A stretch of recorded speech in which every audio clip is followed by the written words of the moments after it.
Well, welcome, everyone. I'll give it a couple of seconds as folks filter in here in the queue. We're excited to have everyone here today. We're excited to have an incredible group of folks for a conversation that could not be more timely. So folks are actively filtering in. We're really excited to see everyone, but I'm going to just go get started with these intros because we have a great group and we want to dive right in. So I'm Andrew Reagan. I'm the Executive Director at Clean Energy for America.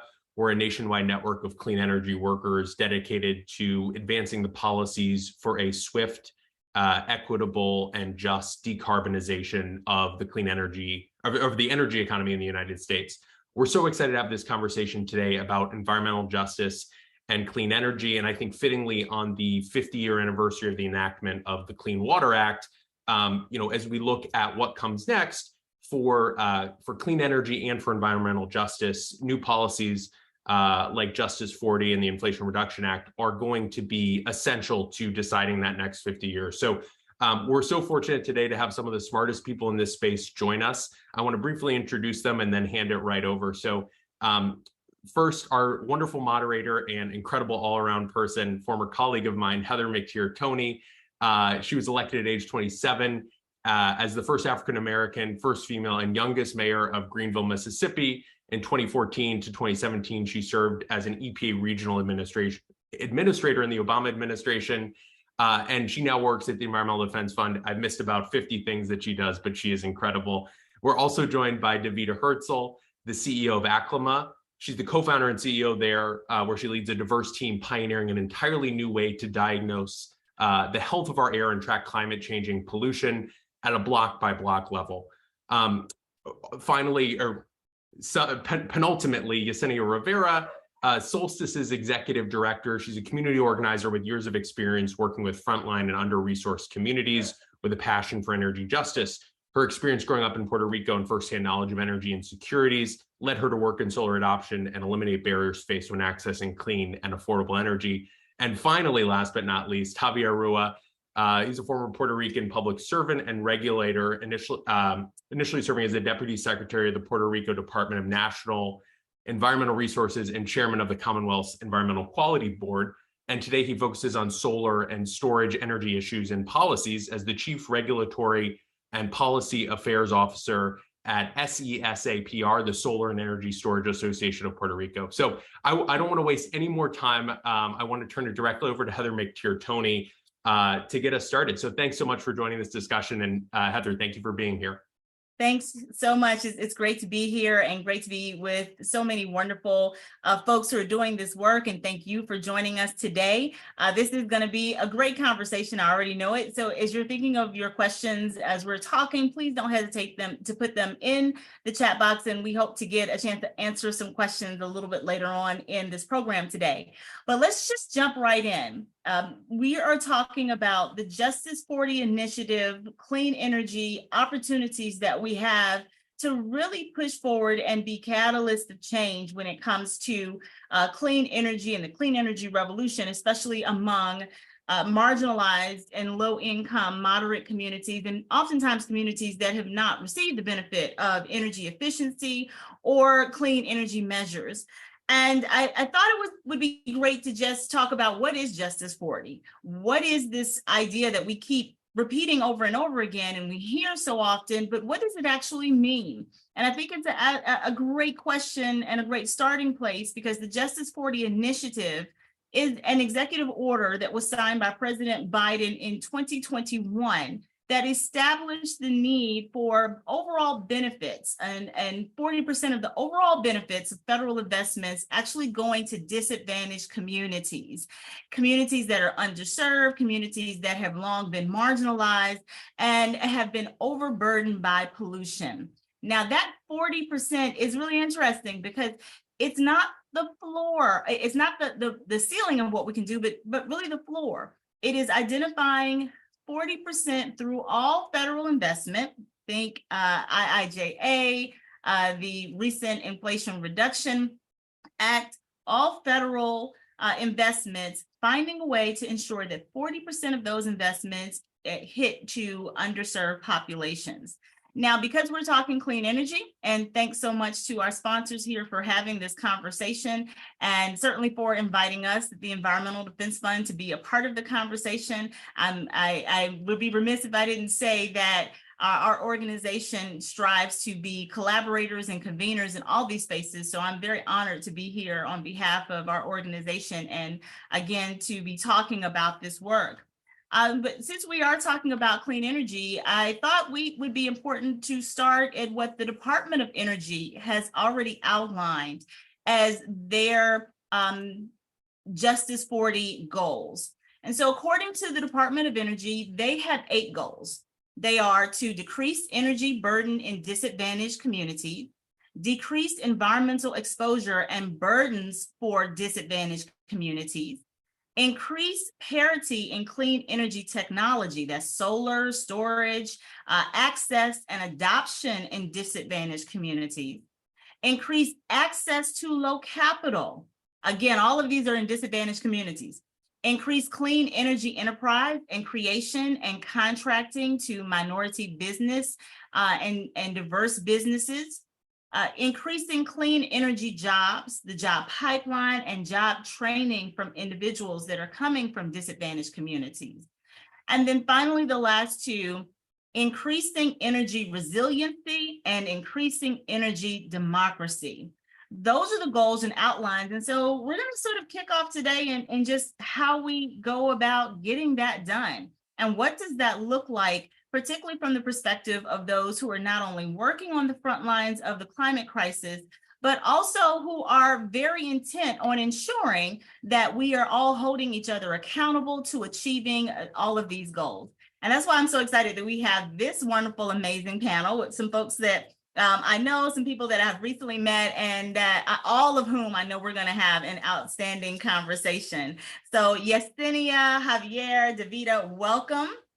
I'd love to just sort of jump right in with this, with something that is very real to a lot of us.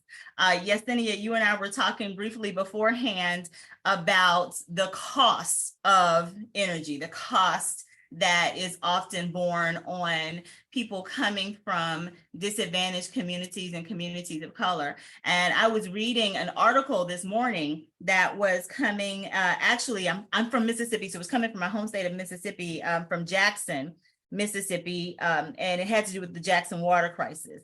And in this article, it talked about a lady who had a $4,000 water bill.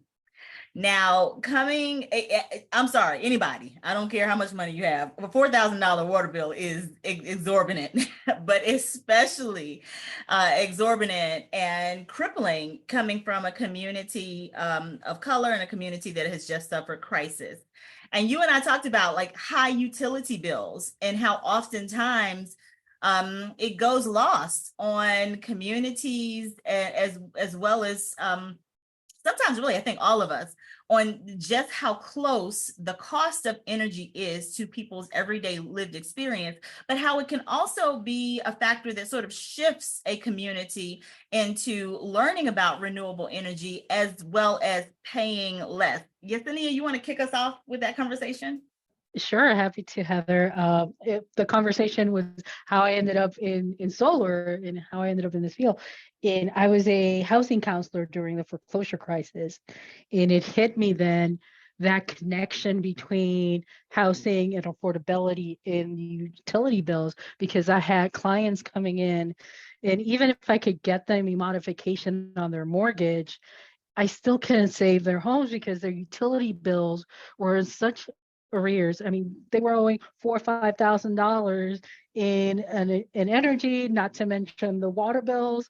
I would say I was shocked to hear $4,000 water bill, but living in the DMV and hearing about Baltimore horror stories with their water bills, that is not a shocking number, unfortunately. And I think, and I'm glad that we're starting to move away from operating in silos, because up till now, we've been working on, let's just address affordable housing, let's address transportation, let's address energy. And we're trying to do it all in our little silos. But reality is that this is all connected.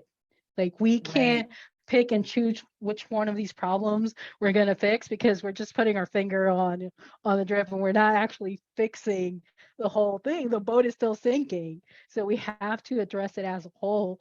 In utility bills, people are spending, especially low to moderate income families, they can spend up to 30% of their monthly income on bills, on their utility bills. How is that affordable? How is that supposed to help their cost of living? And that's why a lot of these communities are starting to look into clean energy as a way to tackle that affordability issue.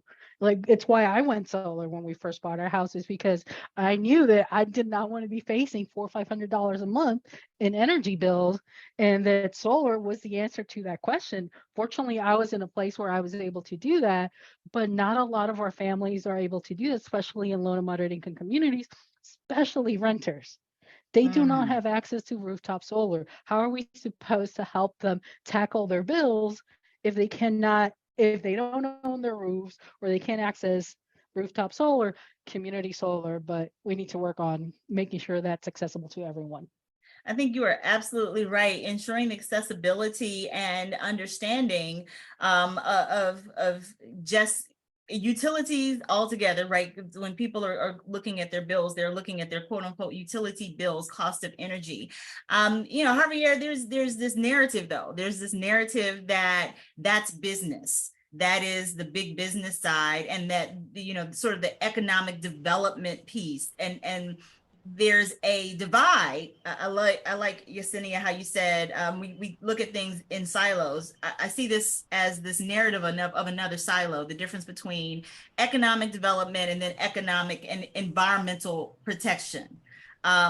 And that economic development and environmental protection are at odds with each other. Javier, I want to hear what you think about that and what you say to that. And then also, Davida, I know you're working in this space as well, and often see that line that is crossed as well as meshed almost between economic development and environmental protection. I invite both of you to tell us what you think about that. Javier? Yeah, thanks for that. I always say that's a false choice, false dichotomy. You can't have economy unless you have ecology. You have to be alive to work. You have to be healthy to work. You need a basic, sustainable environment to meet your basic needs. So it's a false dichotomy, and that's exactly what sustainable development is. It's just making sure that development is aligned with right policies on environmental protection and conservation. But back to your going back to economy and costs and prices. Yesenia was talking about the exorbitant prices that we've seen, and you mentioned that too in Puerto Rico. The cost of the grid is, it went up to 33 cents per kilowatt hour, which is incredibly high. But even that is not our main narrative. In Puerto Rico, the cost is really basically what is the cost of human life. And nobody, it's hard to sometimes bring discussions to this point, but we saw it firsthand. After Hurricane Maria, over 3,000 Puerto Ricans died because of lack of basic energy to refrigerate their food, their medicines, etc. So then the whole narrative of what something costs becomes irrelevant compared to that. But in any case, the economics pencil out anyways for sustainable development. So it's a win-win. In Puerto Rico, you have an expensive grid that doesn't work. So solar and storage pencils out. But it pencils out for people that have credit scores of 640 and above. So what happens to those that don't?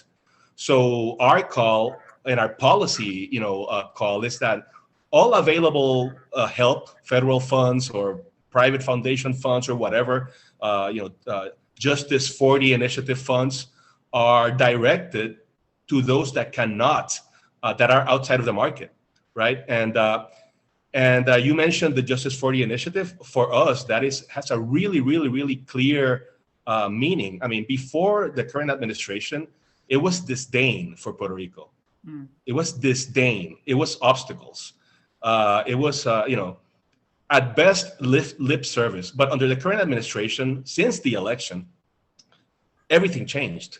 And now we have specific policies as Justice 40, specific laws like the IRA, and even the Secretary of Energy just confirmed to come down to Puerto Rico in November for our conference here to talk about these things, our CESA conference. So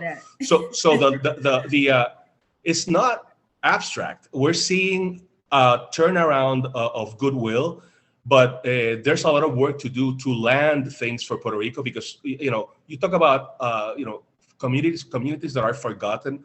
If Puerto Rico is not specifically mentioned somewhere, it will be forgotten, and the other territories too. So that's why policies like the policies in the IRA have to be really landed in Treasury and EPA guidance documents so that we're not forgotten. And so that's my call to the players out there to keep fighting for us.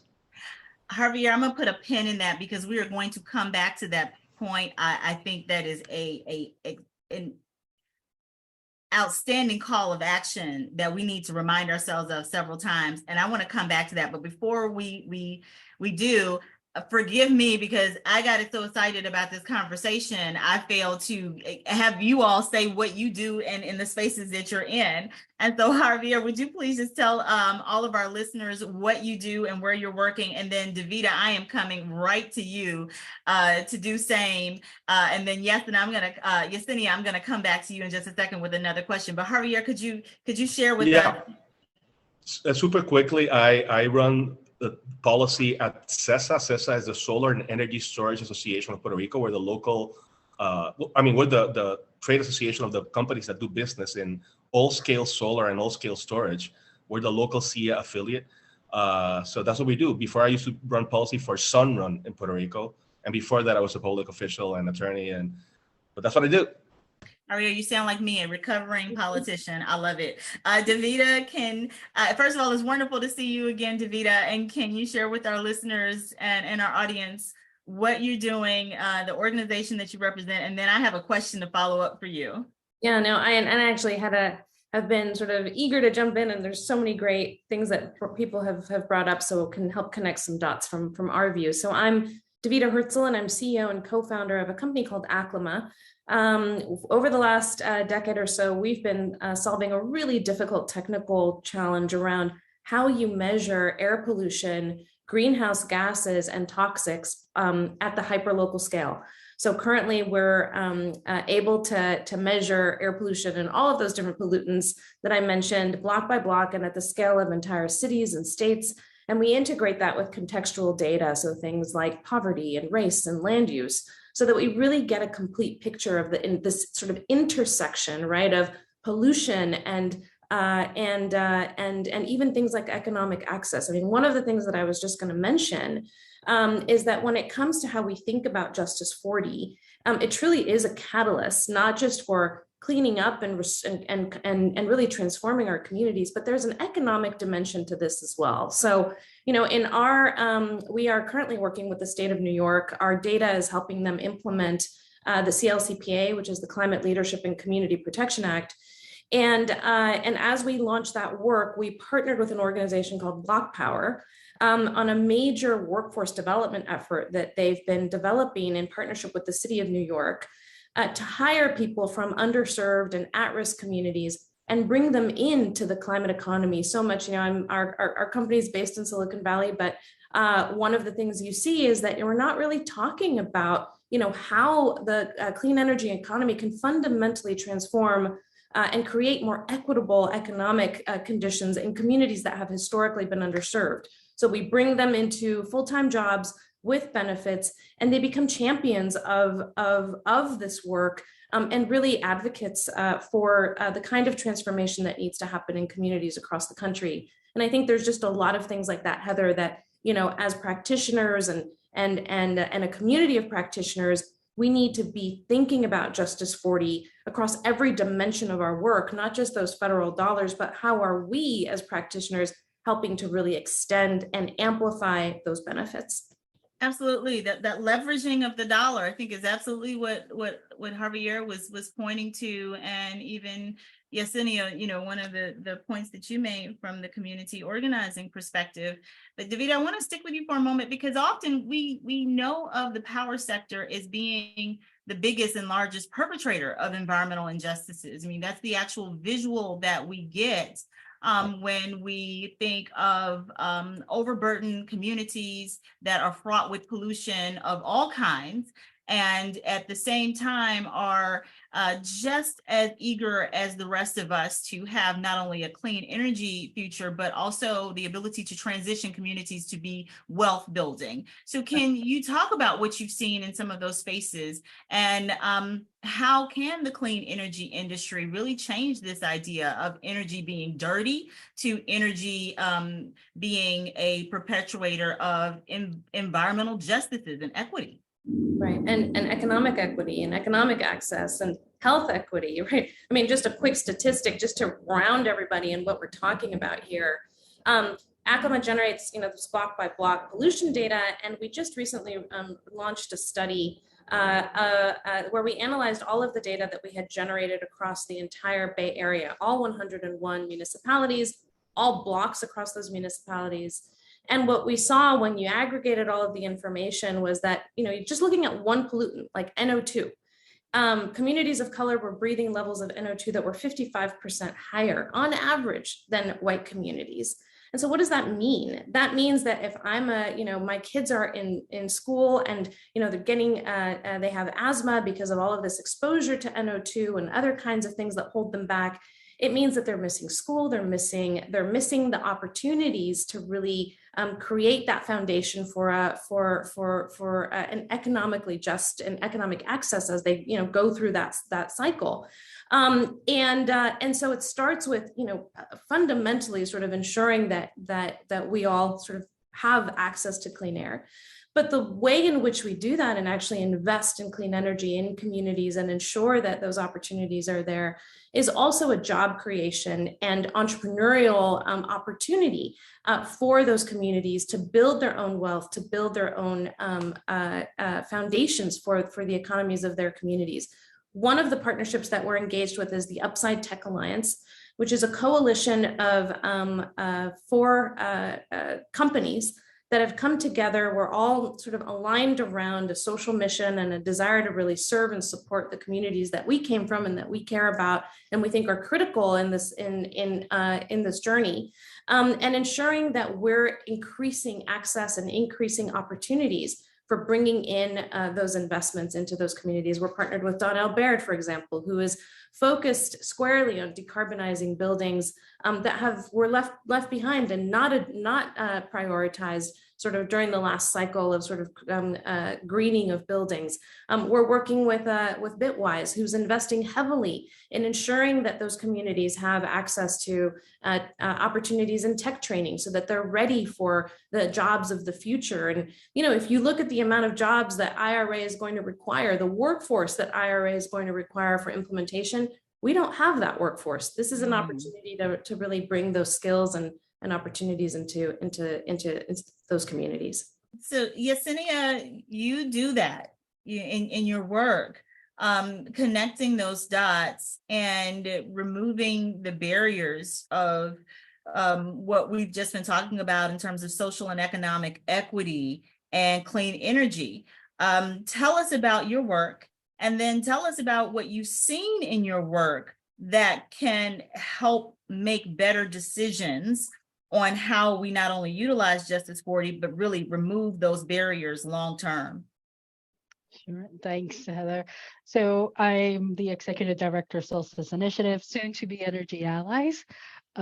And we are trying to revolutionize this energy system by centering communities, listening to these communities, and taking their lead when it comes to clean energy policy, when it comes to solar and clean energy development, and let them take the lead. And I think that's what we need to do if we are going to address this problem between our energy system and its extractive nature and the damage it has been causing in frontline and BIPOC communities, is start listening to these communities. They have a lot to say. They have a lot invested because at the end of the day, they're the ones paying the price, whether it is in their bills or it is in their health, like Davida was mentioning, with all the pollution. They're the ones that are paying that bill. They're the ones bearing the burden of this extractive energy system, and we need to listen and learn from them and take their lead when it comes to developing clean energy projects. We're working with a group in Boston, the community in Boston, in the Rochester, Dorchester, Roxbury, Mattapan. Apologies for bumbling that. And they're really excited about community solar development. We've been working with them for over a year now. This summer, they decided they wanted to develop their own project. They wanted to own community solar, but do it in a way that helps the community build wealth. And of course, it's always a tricky thing, especially before July when the IRA was signed. We're like, how are we going to do this without impact investing, without tax equity flip? Thankfully, the IRA was signed, and now they're even more excited that there are incentives on the books that they can access as a community and build a project in a way that not only reduces their bill, but starts that generational wealth building, that closes that gap in intergenerational wealth. They're looking at workforce development. They're looking at where do they site this project that it benefits the community as a whole, not just let's just put solar on some roof and call it a day, but how do we do this in a smart way that helps the entire community? And I think that's what we need to do, is listen to these communities and take their lead. Javier, what have you seen on this in Puerto Rico? Well, I'll take on the last point that Yesenia brought, and I like to emphasize the IRA. The IRA is awesome, but one thing that Puerto Rico has never had and still doesn't have under the IRA is a direct ITC for the people. It was there in the House version of the Build Back Better. It was stripped out. It was stripped out by the Senate. It was a refundable version, but there was something there. But what do we have? We have some language in there that there's an ITC direct pay for nonprofits and local governments and tribes. It doesn't say Puerto Rico, but I hope Treasury puts Puerto Rico there in the regulations, because that language seems to be broad enough to allow for that. And we have to have 4 eyes on that text for that to happen. But yeah, I mean, as Yesenia mentioned, the will of the people is critical. Puerto Rico's will was expressed by law after Hurricane Maria. Act 17 of 2019, it's our Green New Deal. We set out on a path to 100% renewables by 2050, 40% by 2050. We're still at 4. So it's aspirational, but we have, unthinkable amounts of theoretical money flowing out there after Maria that hasn't flowed. Even with the help of the current administration, it's still difficult to leverage. It's bureaucratic on the public and private side. It's bureaucratic everywhere. So that's why in the IRA, we were, our policy points had to do with direct things to the people that were not complicated. Like for example, the EV incentives, the point of sale EV incentives put all the complexity on the dealer, on the car dealer. And there might be a lot of tax law wonkiness behind that, but consumers won't see that really. And people with low tax burdens or no tax burdens like Puerto Ricans, federal tax burdens, I mean. So we were pushing for direct pay to have that DNA, that somehow there was no complexity to leveraging it locally. We didn't win, but we trust that the administration via Treasury and EPA will get some things that will actually happen, because if it becomes a paper trail and a compliance trail, it could evaporate. And we see the goodwill, we see the sense of urgency to get it done, but we have to get it done. If you were just joining us or been listening into this conversation, which has been a phenomenal conversation thus far, we are having this talk among definite noted climate leaders in this space of clean energy and clean energy justice and practitioners. I invite you to drop questions in the chat, because we're going to come to this question and answer portion here in just a moment. And to really dig in and think about some of not only the things that we've been said, but again, what are some of the solutions on how we can work past? And that's my next question to each of you before we jump into the Q&A portion. We've described barriers. I think Javier, what you really just described, if I could put it so bluntly, is the plug that's keeping all of the resources from flowing very steadily and really equitably to communities that need it. How do we remove that plug from the perspective of each of your work? And what advice would you give to leadership, agency, as well as philanthropy on how to do this quickly? Because there's a time element here that we haven't talked about, but I think is also critical. Davida, I'll start with you, and then Yesenia, I'm going to come back to you. Yeah, no, happy to kind of talk about what we're doing to get at exactly what Javier was saying, because when we engage with communities and community leaders, what Javier just mentioned is the single biggest concern that we hear over and over, right? That there's a history of these funds not getting to the communities that were intended, and that the process gets so bureaucratic that, you know, there's a paper trail, and then, you know, at the end of the day, you still don't have solutions to the problems. And so what I can talk about what we're doing. So we see ourselves as sort of part of a larger ecosystem. And, you know, one of the things that we've been doing is actually working to, you know, develop playbooks for community groups and with community groups in partnership, identifying the major opportunities in the IRA so that, for example, our data is a catalyst towards bringing in a lot more money. And so those playbooks that we're developing, we can be used to apply for everything from, you know, DOT grants for reconnecting communities to actually address some of the historical injustices associated with our roadway and transportation infrastructure, to DOE grants and EPA grants, because we want our data to really support, you know, again, be a catalyst and support that process. The other thing that we've done is we've actually set up a fund, a philanthropic fund, that invests in capacity in those organizations that we're partnering with, so that as we're working together to develop these playbooks, they're able to hire the people to do what they need to do to bring those resources in and do that advocacy. So again, really taking the sort of mindset of we're here as a partner, an investor in the community, and really a partner in helping to bring in all of those dollars, because at the end of the day, right, that's what we want. I don't want to see the levels of pollution that we see in our data. They don't want to see those levels of pollution.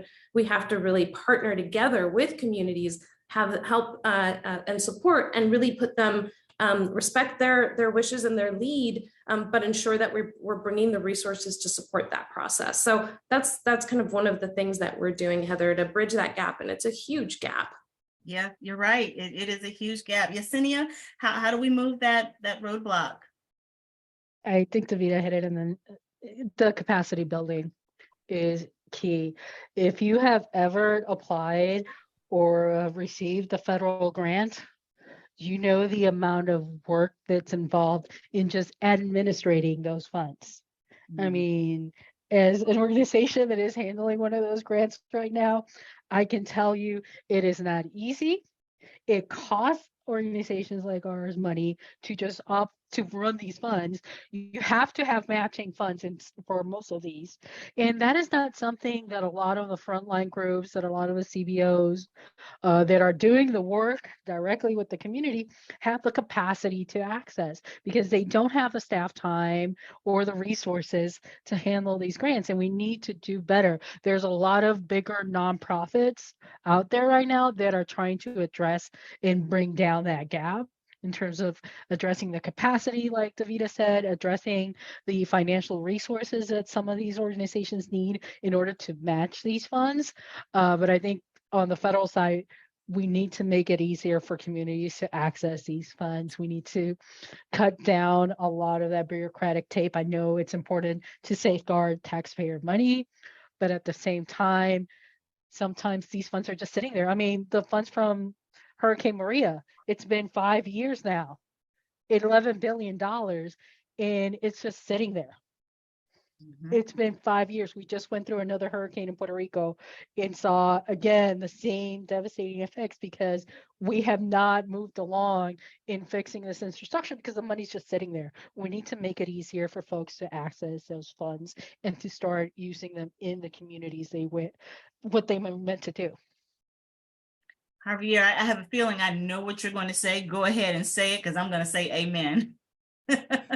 Look, well, let's say amen. Let's say amen all together. Let's say amen to all of this, No, right? and that's why, the complex.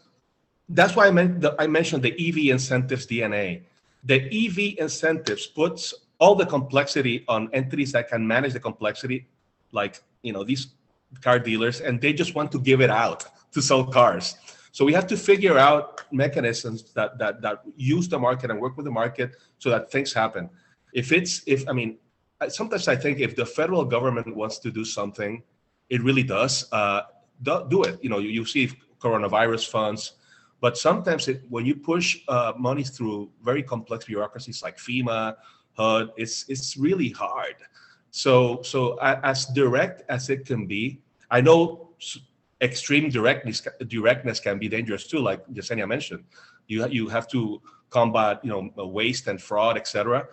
But when you choose a definite group of actors, it could be nonprofits that you leverage through these monies, nonprofits that are dedicated to this, and make it easy for them. Dealers, solar companies. I mean, there's a few, whatever, but a few more kind of like regulatable, easy to regulate entities. Which are fewer than millions of human beings, which is difficult, or just very few people, right? So what's the set of entities that could actually help out leverage these monies? And Hurricane Maria was years ago, and FEMA is not built for speed, right? and there was a question in the chat somewhere about Puerto Rico. So I mentioned Puerto Rico spoke. We want to be 40% renewables by 2025, and there's these huge amounts of philosophical money out there. We can pay for this with the money that's out there. The question was if Puerto Rico's grid could handle large scale solar. Well, the answer is yes. You fix the grid and you put a lot of storage in there, and you don't make an excuse about, we have to fix everything before we do everything. You do both things at once. You chew gum and walk. But so distributed solar is going super fast for anybody with a credit score above 640. Let's put incentives on those that cannot afford it below that. And also some commercial actors are hard to finance in Puerto Rico, but also put money in building the bottom-up grid. Fix distribution, keep going up to substations, and fix the interconnection points for large scale, and put storage everywhere. That's Puerto Rico law, and that's Puerto Rico's IRP. But then you have a very fragmented local ecosystem making different decisions and saying different things that are not. That then the federal government is confused about what Puerto Rico wants. But if Puerto Rico spoke by law, then let's just comply with Puerto Rico law with federal money. I think that is an excellent way to segue into some of these questions, one that you've already answered, Javier, but there's one here that I think really continues sort of this conversation. And Davida, I'd love if you would tackle this first, and then let's sort of go around here. The question is, do you have thoughts on how to reach out to disadvantaged communities to get their thoughts on placement of emerging technologies like direct air capture in their communities when the technology itself may be years away? And I'm going to add something to that question. And if there may be conflict in the community about the acceptance of that particular technology. So giving you all the hard stuff, Davida, and then going to follow right behind you with Yesenia and Javier. You had to give me that particular technology. Right, I had to give you that question. Well, I think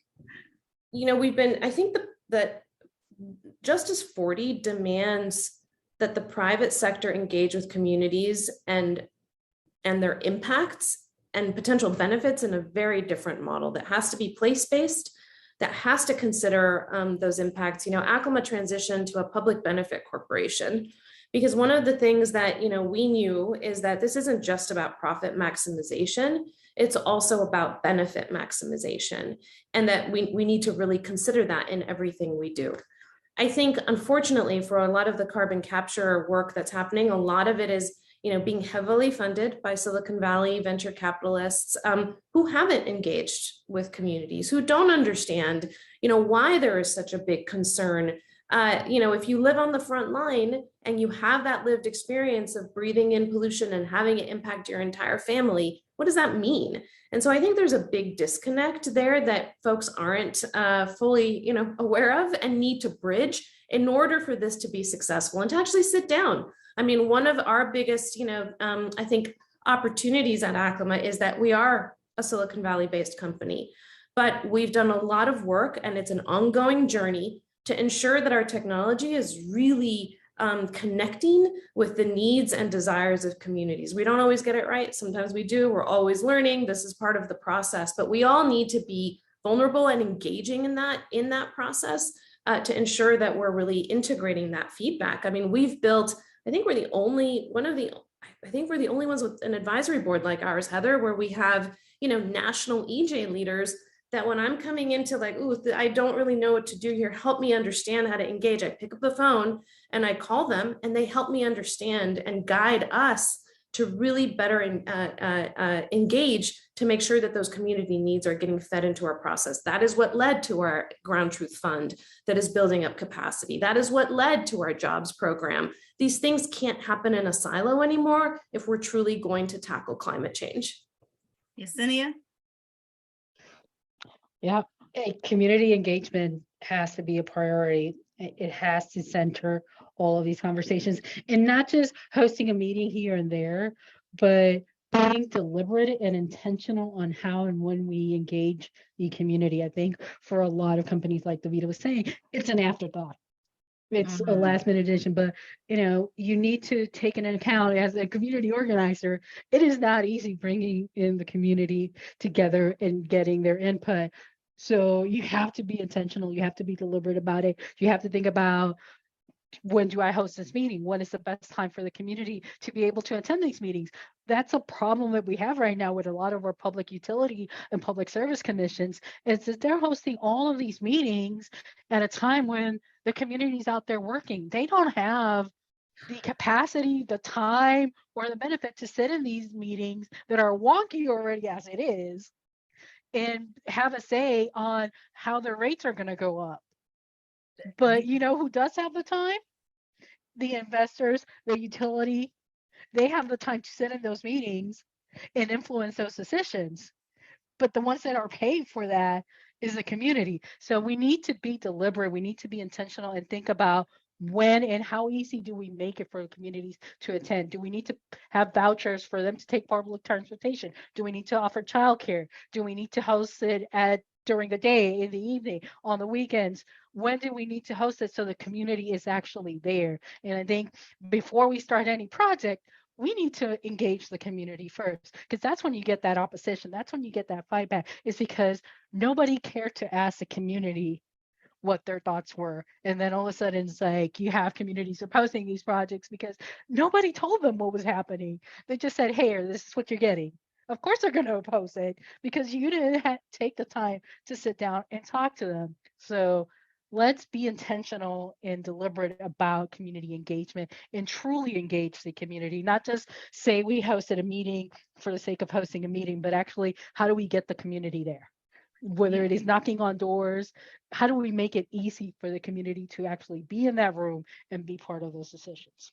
You're speaking my love language. It is the epitome of having that meeting at 10 o'clock in the morning when everybody is at work or everybody is on their way to work, not taking into account all of those touch points that you just identified. I think you answered one of the questions, was how does Justice 40 provide coordination between the different nonprofits and community organizations that are working to advance environmental justice in the frontline communities?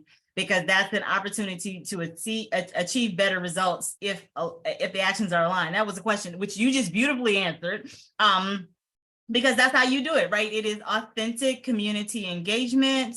It is taking this moment to really and genuinely connect with members of the community, and to realize we have to do this in a very comprehensive way. It's not going to be all the same way for the community. It could be multifaceted, including everything from using social media to tell people about when and where you're going to come and visit, or you have to have this conversation, or going to those places as you just outlined. My next question, though, sort of builds off of that, which is, the question is, after have spoken about the needs to work beyond these silos, which I think all three of you have described in some way, can any of you talk more about how you work through challenges in data and operability to ensure that the data from technologies lead to specific changes in a community that are appropriate to their needs, rather than a means determined set of solutions? And Javier, I'm going to come to you first for this. I think it also sort of weaves into one of the other questions that has to do with equity analysis. And I think about the operability of that in terms of how we're assessing it beyond just demographics. How do we ensure that, as this question outlines, we're actually meeting the needs rather than the other way around? Javier? Yeah, data is critical. So I'm going to touch on some data points. Before Hurricane Maria, there were about 9,000 solar customers in Puerto Rico. Basically, zero had batteries, zero had storage. It was just a net metering operation. I was one of them, and very few had it, 9,000 people. Then Maria happened, 3,000 people died. Those that didn't die suffered, which all of us. And even, I mean, people with generators spent a lot of money on fuel. In my case, it was like $3,000 and I was one of the lucky ones. I was a month and a half without power, and it was $3,000 in fuel. So 9,000 systems before Hurricane Maria, 2017. 2022, we have over 55,000, and all of them with batteries. Basically, all of them with batteries. At least one, sometimes two, sometimes three, but mostly one. And it's mostly, usually a lithium-ion battery around 10 kilowatt hours, a bit more maybe. Piece of data. Hurricane Fiona happened. All these systems are connected to the internet. The companies know what's going on. The companies can see the performance. The customers can see the performance in their app. You know, virtually all of them worked as expected. There were kinks to work out. I mean, for example, some people drained their batteries to zero because they were programmed that way. So now we know that you shouldn't do that, right? Program it to 95%, or don't allow it to be programmed to 100%, just an over-the-air update. But what's another data point is that across the board, left to right, rich to poor, in Puerto Rico, people want solar and storage. Without question, at the residential scale, there are controversies between different groups at larger scales. Like there's land use advocates that don't like large scale. But what I say, you know, and we are allies on many fronts too. You know, if we want to comply with our 40% renewables goal, which is we have to do big things fast. And even though distributed solar is going super fast in Puerto Rico for those that can afford it, which are many people, anybody with a credit score of 630 above, it barely moved the needle 1% during this time of extreme growth. I mean, it was 800 systems were being installed a year ago, and now it's over 4,000 a month, and we're tracking these things. So. But yeah, so we have, for the first time since the regulator was created in Puerto Rico, which was recently, 2014, we have data to track things, and we can tell these stories based on data. You all, we have had such a robust conversation. I did not realize that we had just gone over time. That shows you how much energy and I think interest that this conversation has brought. Thank to each of you for your expertise, your work in this space, and continuing to do this work in this space. And thanks to all of you who have joined. I'm going to turn it back over to my friend Andrew at Clean Energy for America and continue to stay engaged on this conversation. This is one that is certainly going to take all of us working together, and it is going to take consistency in order to get sustained solutions that I know we can all get for a clean energy transition in the future. Andrew, back to you. Yeah, thank you so much, Heather. I couldn't agree with that more. What a great conversation to hear you, Javier, Davida, and Yesenia. All incredibly smart, gifted folks. We're so honored for you to give us some of that time and some of that expertise. We want to stay in touch. As always, please feel free to drop a message in the Slack. Feel free to reach out to us on email. We want to make sure that these conversations don't stop here, and we're really excited to keep this going. So a sincere thanks to Heather and all the panelists for your time today. We're really excited to stay in touch, and this is just the beginning. So I hope everyone has a great week and really appreciate your time. Thanks all. Bye-bye.